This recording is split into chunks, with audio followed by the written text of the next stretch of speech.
Hi, my name's Don Smith. I'm with SSI Consulting Solutions, and I'm here today with Anne Vermette, our HR specialist. Hello, Anne. Hi, Don. So, Anne, today we're going to be talking about some of the human resource challenges that are facing leaders as they reopen their business and workforces start coming back into the workplace. So one of the questions is the new way of working and workforce planning has had some challenges. What are your thoughts on what leaders need to think about in this new world? Well, I think that, workforce planning is always a little bit challenging because there's so many moving parts. When you think about productivity, obligations that you have to customers and clients, obligations you have to employees. But one that kind of comes to top of mind for me when I think of workforce planning in these unprecedented times is vacation. Now that employers, and the ones that I kind of think of at right now in our discussion is the ones that are recalling some of those employees back during this temporary laid off period. What does that look like? What does the vacation look like? Okay, so what comes to mind? Well, I think that,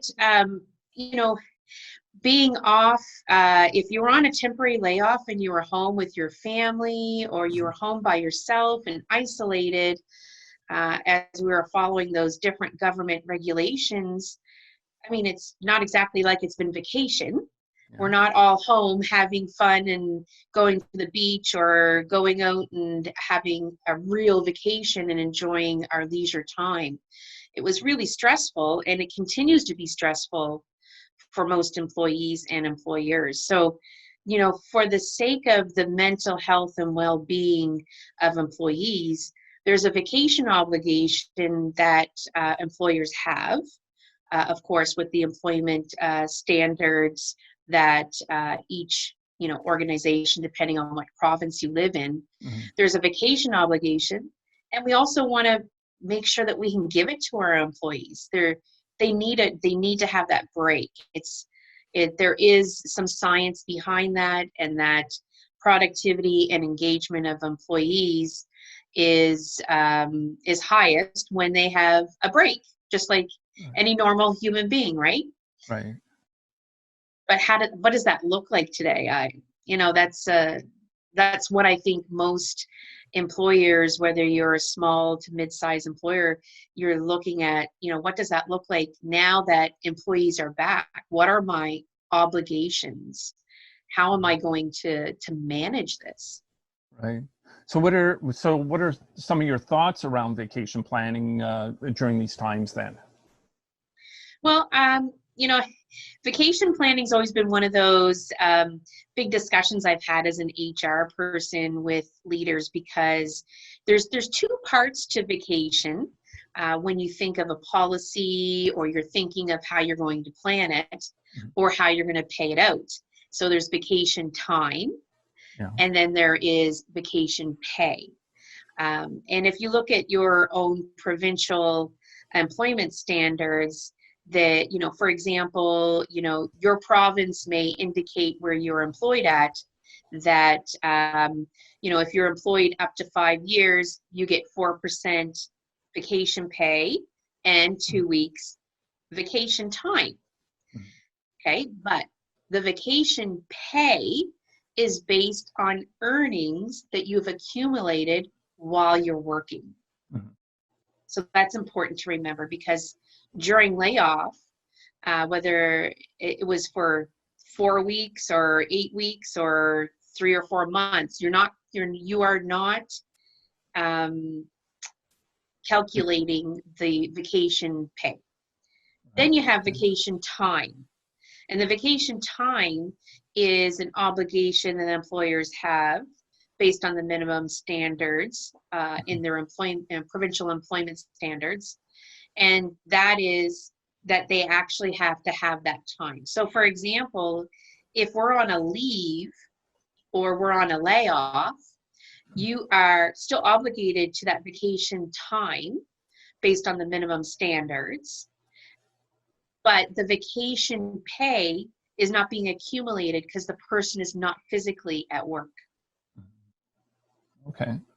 So that has some implications when people, for example, if organizations have never done a layoff before, this would be new territory that they might be not familiar with. Mm-hmm. So some things to consider is, how are you going to meet that vacation obligation this year during your calendar year? But also, how is that going to implicate next year's vacation schedule? Right. What's that going to look like for the organization? Okay. So, do you have any closing thoughts in terms Well, I of? think actually, before I get to closing thoughts, Yeah. I was kind of, I know I've worked in various organizations, and I think some of the things that some of the employers or clients that I've worked with might need to consider is Yeah. to re-look at these temporary situations. I mean, COVID is an unprecedented time, and it requires some temporary measures, maybe not necessarily permanent. I would encourage relooking at how you're doing vacation in order to meet the vacation obligation. So, you know, some organizations I've worked for typically in the past have used different approaches, like a blackout period. Like, Mm-hmm. you know, if you're Right. back to work, maybe there's a certain amount of period of time that we're not going to allow vacations because, you know, we need to meet those productivity demands and customer and client demands. You know, maybe there's some options where you can look at staggering those vacations with, you know, some relief student employment. Right. Also, you know, perhaps there's a one time where you can all shut down to allow vacation to be taken. Or if people have had scheduled vacation during the layoff, Yeah. that now needs to be rescheduled when they come back. Right. Yeah. Well, that's a good question too, because you're like, okay, so they've been at home for 6 weeks, and maybe still getting paid, right, through whatever program or whatever. So how does that factor in? Like, Well, let's just remember, they were all home. If they were home, yeah. you know, it wasn't a vacation. I just want to make sure that's Yeah. clear. I mean, yeah, you know, Yeah. maybe the first week or two, you know, employees might have thought, okay, you know, it's only temporary, and I'm Yeah. going to enjoy the time with my family. And then time persists, and it seems a little more permanent, and stress kind of can kick in. Again, Yeah. it might be different for every employee. Yeah. But the majority of people that I've spoken to, it has been a very stressful time to be in closed quarters with their family or by themselves and isolated, worrying about their friends and their family. Yeah. Very, very mentally draining. So I've heard people say, "Oh, I can't wait to get back to work, but I'm going to Yeah. be back to work, and I'm going to need a vacation because this has been very stressful." Yeah. And, you know, we do have a vacation obligation as employers, and we do want to meet those, you know, mental health and well-being. But at the same time, you know, we still need to meet those demands from our clients and our customers, and we need to balance what is right financially for the organization, but still meet those vacation time and vacation pay. So it's quite a bit of a balancing act for some organizations. It will be difficult. And some of the things that they might need to consider is temporarily reviewing their vacation policy. As long as they're meeting the minimum requirements, the one thing that employers sometimes forget about is, and it may not be a practice for many, is that the employment standards in most cases, generally speaking, and depending on the industry you work in, the employer has the right to dictate when vacation is happening. So say, for example, if, you know, if during this layoff period, and I know we're talking a lot about layoffs because I Yeah. think this is where the implications rise quite a bit. But even during that layoff period, some obligations that employers may not recognize is that they could have paid out vacation. Yeah. So their vacation time and pay would have been all done, and they would not have to have worried about vacation time and pay when the employee returns from a layoff or being recalled back. Right. So that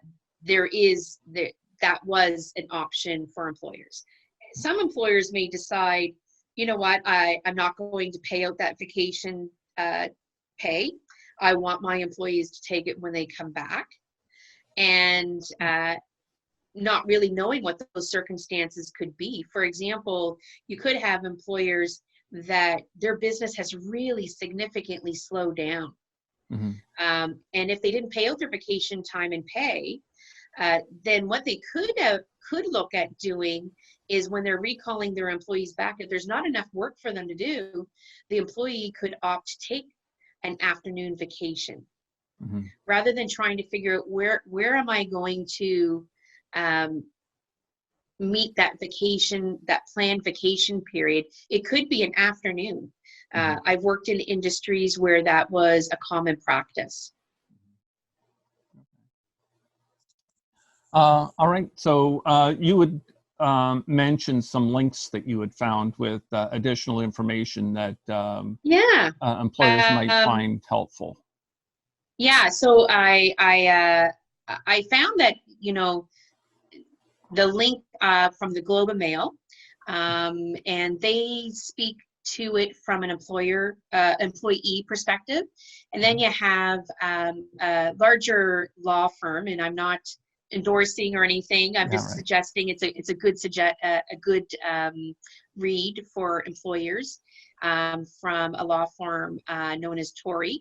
And also I have another link there below between two other law firms from an employer and an employee perspective that have jointly put some great communication out there. It's definitely worth a look, and questions that you might get from your employees or questions that you have as a leader.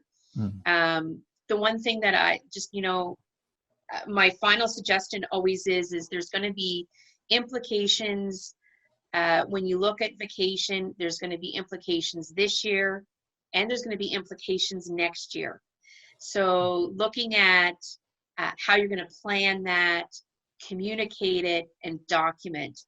And just keep in mind, when you're talking vacation, it's temporary that I'm noting here today. Like, the changes are based on a pandemic that was unexpected. And if you're looking at permanent changes, there's a few other legal obligations that you need to consider before making permanent changes. I just want to make mention of that. All right. Okay, so, and with regards to those links, we're going to have them in the description section below so that you can click on them and go to those sites. We include them because they're reputable organizations that have a wealth of information that they're putting out there for people. And we're presenting it hoping that you find it helpful. So, Anne, thank you very much. This is, Thanks, Don. I found it very interesting. And awesome. I'm sure that people out there might find it really helpful. So, so for everybody else, thank you for tuning in. And by all means, please subscribe to our channel. And we look forward to seeing you again. Be safe.